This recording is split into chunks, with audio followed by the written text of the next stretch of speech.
welcome to Enlighten My World. I just thought I'd introduce myself and the channel to you. I'm so grateful that I get to share some of the things that are channeled to me with you, and hopefully it'll help you out in your lives and you'll be able to make better decisions and feel a little bit better about yourselves and the things that you do. But most importantly, that you will feel the impact that you make on our future, on the children of tomorrow. So my channel isn't just your normal intuitive reader coach kind of channel. And yes, I am a spiritual life coach, and yes, I am a teacher. But this channel is geared toward those of us who live in service, truly in service, humanity fields, teachers, psychologists, nurses, doctors, anybody who puts their hands on other people and gives healing or inspires and gives information and education and knowledge to. That's what this is about. But most importantly, I want to inspire and help those of us who touch the lives of children. Because in this state of awakening and these major energy shifts that are happening right now on our planet, the truth is we're only part of it. But what about our future? What about those people that we influence every day and somehow keep this part of our lives private? And though we're not allowed to share our spirituality or our religions or things like that with those we work with, whether they be students, patients, clients, whomever, we can give off the energy. And so let me tell you a little bit about my history and why I even started thinking to do this. Well, I have been an educator, a special educator for many years. I've worked in psychology, I've been a behaviorist, I'm a mother of 2 teenage sons, I babysat my whole life, I worked in daycare, you name it, I've worked with kids. I've done in-home care, I could go on and on. But I'm also an intuitive medium, and I've done that for the last 25 years. And I tried not to let that secret side of me out in the workplace, but somehow people would find out. You know, those I was close to would find out someone who had a need or wanted a psychic to come out, whatever, and word passed. And somehow my practice in my spiritual life, or my side job, which I like to call my 5D job, started trickling into my 3D job, my everyday in the public school system teaching job. And the people that were coming to me were people like myself, you know, social workers and psychologists and other teachers and pretty much anyone who works with children. Definitely mostly parents too. I mean, no matter what field they were in, they seemed to be parents. And yes, no offense guys, it tended to be more women, but we know that's usually how it goes when it comes to things like this. So I realized that there was this need, that there was this loss in those of us who serve. I realized that there was such a need, a spiritual need for those I worked with. And when it really hit home is when I took notice of how many people were living to retirement. That really affected me, because we shouldn't be living for, you know, what's supposed to be the end of our lives. We should be living our entire lives, and that's just a bonus time to retire, to rest. And, you know, the more teachers I'm around, the more I hear, you know, oh, you got that great pension, oh, retirement. Why would you live 35 years or 25 years of your life biding your time for the future when you should be living the whole time? You should be feeling the whole time. You should be enjoying the whole time.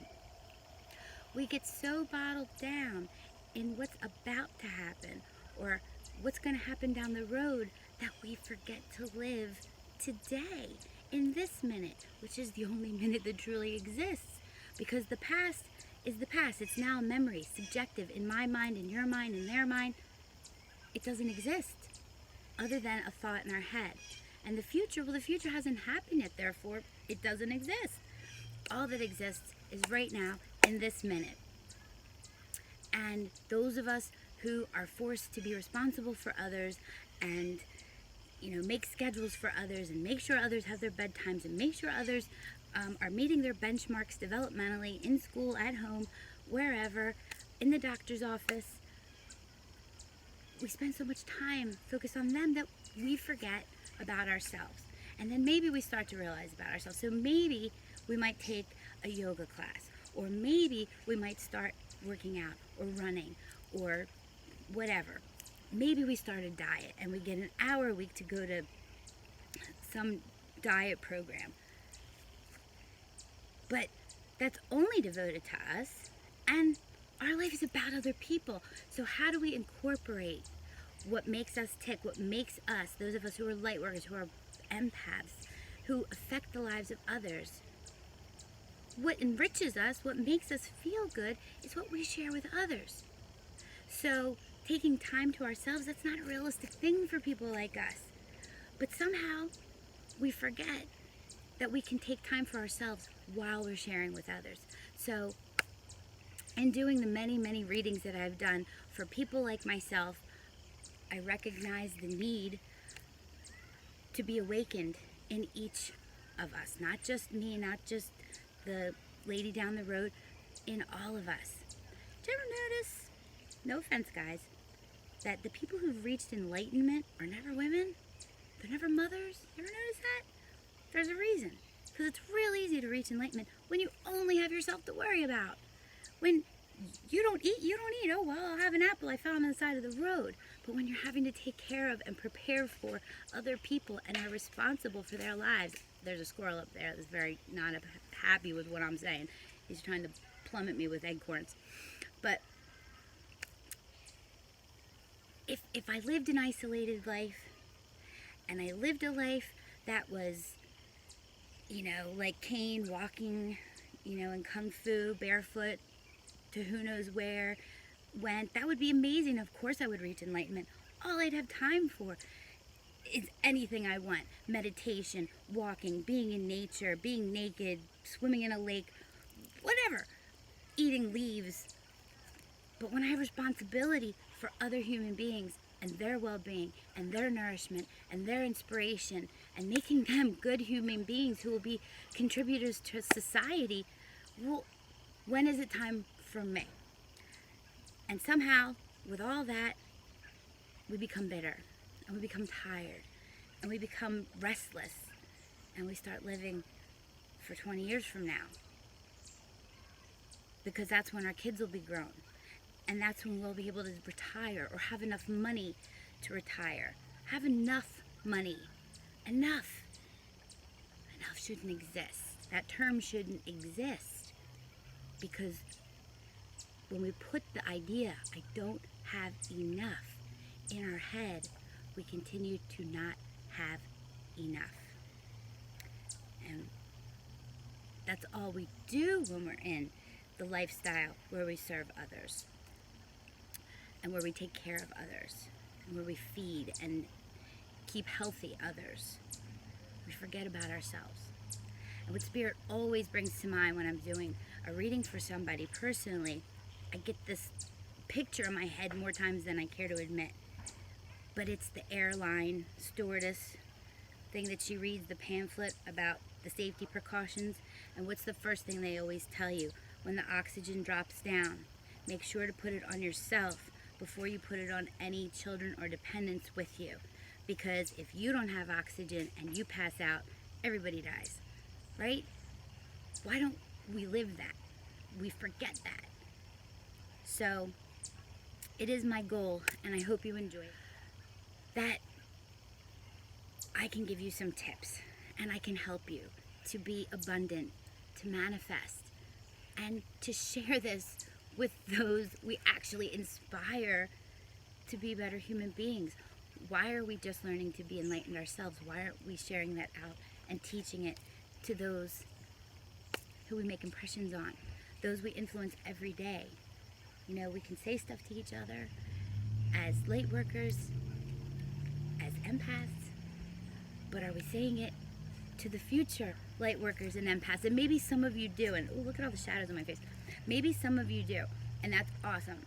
But I've been doing this a really long time, and my children are older, and I can tell you one of the hardest things in the world for me has been to remember to stay zen, or to stay focused in the now, or to be balanced, to be calm, to be any of those things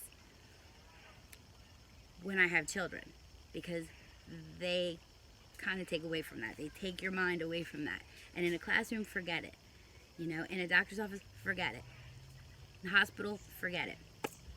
So what I hope to bring with this channel to you is some peace, some strategies about how to make your life better and how to enjoy your life with